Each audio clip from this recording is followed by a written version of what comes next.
எல்லாம் அப்போ கூட நல்லா பேசுவாங்க, படுக்கையிலே நல்லா பேசுவாங்க.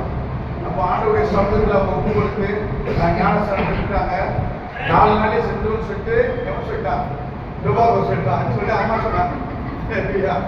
லட்சுமி அம்மா சொன்னாங்க, துபாகர் சாயங்காலம் வந்தாரு, அம்மா 4 நாளே செத்து அவன் சொல்லிட்டு போட்டான். அதுல இருந்து எனக்கு பயமாக சொல்லிட்டு சொன்னாங்க. நான் சொன்னேன் 4 நாள் இல்லம்மா, நீ கணக்கு வச்சீங்க, எத்தனை நாள் ஆண்டு வச்சுக்கிற, எத்தனை மாசம் வச்சுக்கிற திரும்பி பார்த்தோம். அதே போல மாதம் கணக்கு கட்ட திரும்பி செய்தார். அல்லேலூயா அல்லேலூயா. அவன் படுக்கையில் இருந்தாலும் கூட தேவனுடைய சமூகத்துல ஒரே ஒரு வசனத்தை நாம் வாசிக்கிறோம். வெளிப்படுத்தின சுவிசேஷம் 1ஆம் அதிகாரம் 18ஆம் வசனத்தை வாசிக்கிறோம். வெளிப்படுத்தின சுவிசேஷம் பழைய ஏற்பாடு இருக்கும். ஹலோ, பழைய ஏற்பாடு தானே, புதிய ஏற்பாடு. ஓகே, வாசிங்க. மரித்து ஆனாலும் இதோ சதா காலையிலும் உயிரோடு இருக்கிறேன். ஆமென். நான் மரணத்துக்கும் பாதாளத்துக்குரிய தேவர்கள் உடையவராய் இருக்கிறேன். அல்லேலூயா அல்லேலூயா. எல்லாம் தேவனிடத்தில் தான் இருக்கு. எந்த மனுஷனிடத்துல எந்த தேவனிடத்துல கிடையாது. வேதம் சொல்கிறது. ஆண்டவர் சொன்னாரு, இதோ நான் மரித்தேன் ஆனாலும் சதா காலையிலும் உயிரோடு இருக்கிறேன். அல்லேலூயா. உயிருள்ள தேவன் ஆண்டவராகிய இயேசு கிறிஸ்து. இந்த தேவனிடத்திலே நம்ம வந்திருக்கிறோம். நம்முடைய வாழ்க்கையில அவர் என்ன செய்வார் என்பதை குறித்து சில அறியாத இருப்பார்கள். ஆனால் பாருங்க, அந்த முதிர் வயது அவங்களுக்கு ஒரு நல்ல ஒரு ஆர்வம் இருக்கு. நல்ல ஒரு ஜெபம் பண்ணாலே அவன் நல்ல கண்ணை பேச்சு. நம்ம கையெல்லாம் இப்படியெல்லாம் வைக்க மாட்டோம். அவன் ஜெபம் பண்ணாலே கையை பேச்சுக்குவாங்க. முதிர் வயதுல நம்ம சொல்லிக் கொடுக்கல, அவங்களுக்கு சொல்லிக் கொடுக்கல, அம்மா இப்படிதான் இருக்கணும் அப்படிதான் இருக்குன்னு சொல்லிக் கொடுக்கல. ஆனாலும் கர்த்தருடைய வசனத்தை வச்சு ஜெபிச்சு ஆண்டோடைய மகிமுள்ள கரத்துல கொடுத்து அவன் ஞானஸ்தானம் கொடுத்த பிறகு அவங்களுடைய காரியெல்லாம் பார்த்தீங்கன்னா ஒரு புதுமையாயிடுச்சு. பாருங்க, இந்த முதிர் வயது அந்த படுக்கையில அவங்க தேவ தூதரை பார்க்கிறாங்க. யார் பார்க்கிறாங்க? எங்க பார்க்கிறாங்க? எங்க பார்க்கிறாங்க? அதுக்கு சாட்சியாக மக்கள் கூட இருக்கிறாங்க. அவங்க சொல்ல முடியாது. சரியா, அவங்களுக்கு வாய்ஸ் வராது போயிடுச்சு. கொஞ்ச நாள் பேச முடியாது ஆயிடுச்சு. ஆனா நினைவு இருக்கிறது.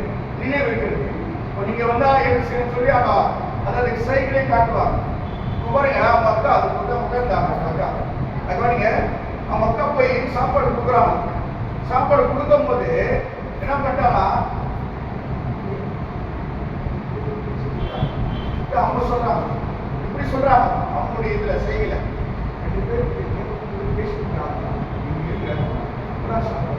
சொல்லிட்டு அவங்க இதுல சொல்றாங்க, அவங்க செய்யல. பாருங்க, அப்போ அந்த காரியத்தை இவங்கள சொல்றாங்க, இவங்கள சுத்தி பார்க்கறாங்க. தேவதூதர் இருக்காங்க, இவங்கள சுத்தி பார்க்கறாங்க. இவங்களுக்கு தென்படல. யாருக்கு தென்படுது? யாருக்கு தென்படுது? இது ஒரு பெரிய ஒரு பாக்கியம்.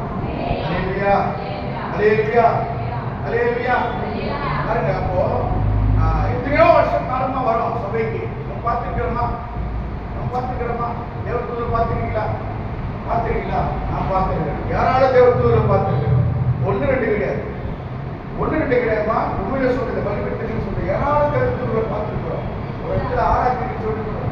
அப்புறம் மாதிரி சபைக்கு இப்படிதான் வருவாங்க, லேட்டர் வருவாங்க. எவ்வளோ ரொம்ப கஷ்டமா இருக்கும். ஆராதனை நான் தான் பண்ணியிருக்கேன். டெய்லி வாரம் ஆராதனை பண்ணியிருக்கேன். மோசடி சொல்கிற ஒரு சகோதரர் அந்த ஐக்கியத்தில் இருந்து ஆராதனை பண்ணியிருக்கேன். இப்போ பார்த்தீங்கன்னா காலியாக இருக்கும். அந்த இடத்துல தான் காலியாக இருக்கும். ஆராதனை பண்ண ஆண்டவர் அந்த இடத்துல ஆண்டவர் இறங்கி எந்தெந்த காரியம் இருந்ததோ அந்த இடத்துல தேவதூதர் ஆராய்ச்சி கொண்டிருக்காங்க. அதை அப்படி அன்னைக்கே சொன்ன. அப்படியே இன்னைக்கு நீங்களாம் இவ்வளவு நேரம் வந்தீங்க, உங்க இடத்துல யாரு பார்த்தீங்கன்னா தேவதூதர் ஆராய்ச்சி கொண்டிருக்காங்க. பாருங்க, அந்த முதிர் வயதுல அவங்க ஆண்டவர் அந்த தேசத்தை கொடுத்துருக்கிறாங்க. அல்லேலூயா அல்லேலூயா. ஏன் சொல்றேன், அவருங்க ஆண்டவருடைய சமூகத்துல நம்ம சீக்கிரம் வந்துட்டா அந்த இடம் வெறுமையா இருக்காது. அல்லேலூயா. அப்ப நீங்க வரலன்னா யார் ஆராய்ச்சிக்கிறாங்க?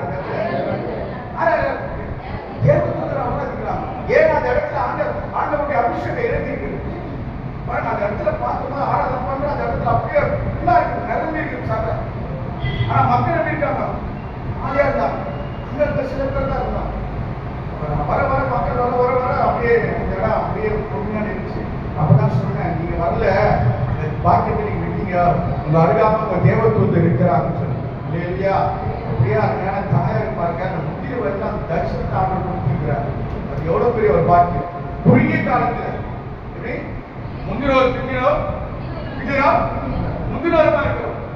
இல்லையா?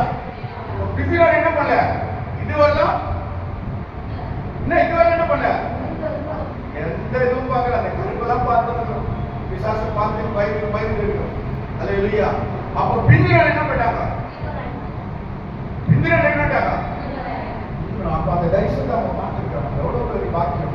இதெல்லாம் நமக்கு கிடைக்கும். அதெல்லாம் நீங்க ஜெபம் பண்ணணும். அல்லேலூயா. நம்ம கேட்டா கிடைக்காது. நம்ம ஜெபிக்கிற ஜெபத்தில, ஆராதிக்கிற காரியத்தில, தேவனுடைய வசனத்தை தியானிக்கிற நேரத்தில் அதுதான் அப்ப ஆண்டவர் வெளிப்படுத்துவார். அல்லேலூயா. கர்த்தருக்கு மகிமை உண்டாகட்டும். தேவ சமூகத்தில் வேற இன்னொரு வசனத்தோட வாசிக்கலாமே. வெளிப்படுத்தும் சுவிசேஷம் 14ஆம் அதிகாரம் 13ஆம் வசனத்தை வாசிக்கலாம். சீக்கிரம்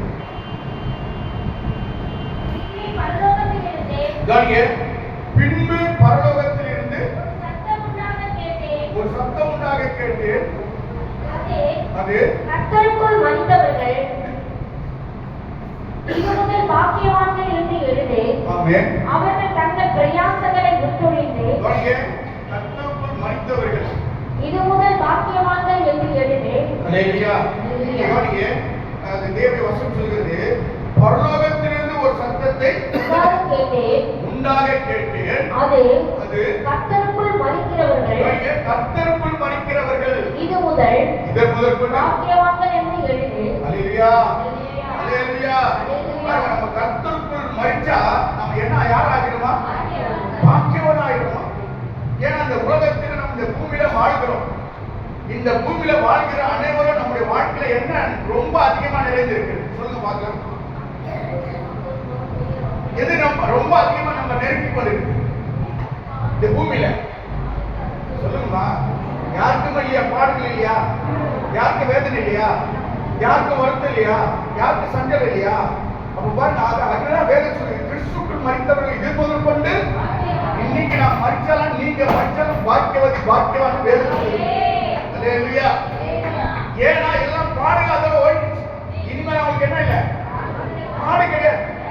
இன்னைக்கு வேதனை கிடையாது, கண்ணீர் கிடையாது, வியாதி கிடையாது, வலி கிடையாது, வேதனை கிடையாது, எதுவுமே கிடையாது. இன்னைக்கு அவங்க எப்படி இருப்பாங்க, அமைதியோடு இருப்பாங்க. அதாவது எந்த ஒரு இதுவும் வருத்தமும் இருக்காது அவங்களுக்கு. வசனம் சொல்லுது, அந்த இடத்துல உஷ்ணம் இருக்காது, என்ன இருக்காது, அதாவது வெப்பம் இருக்காது, குளிர் இருக்காது. பல காரியத்தை குறித்து வேதத்தில் சொல்லப்பட்ட வார்த்தைகளை நம்ம பார்க்க முடியும். அங்கே ஒண்ணுமே இருக்காது. என்ன வாசிக்கிற வசனத்தை, மேலும் பரலோகத்திலிருந்து உண்டான ஒரு பெருத்த சத்தத்தை கேட்டேன். அது இதோ மனுஷர்களிடத்திலே தேவனுடைய வாசஸ்தலமாய் இருக்கிறது. அவர்களிடத்திலே அவர் வாசமாய் இருப்பார். அவர்களும் அவருடைய ஜனங்களாய் இருப்பார்கள். அவர்கள் ஜனமா யார்? அவர் ஜனம். அவர் நாம் தரிக்கப்பட்டவர்கள், தேவனுக்காக மகிமையோடு கூட வாழ்ந்தவர்கள், பரிசுத்தமாய் ஜீவித்தவர்கள், அவரோடு கூட இருப்பார்கள். தேவன் தாமே அவர்களோடு கூட இருந்து அவர்களுடைய தேவனாய் இருப்பார். அவர்களுடைய கண்ணீர்கள் யாவையும் தேவன் துடைப்பார். ஆமென். இனி மரணமில்லை, மரணம் கிடையாது, துக்கம் இல்லை. இந்த பூமியில தான் மரணம், ஆனா கர்த்தருக்குள் இருக்க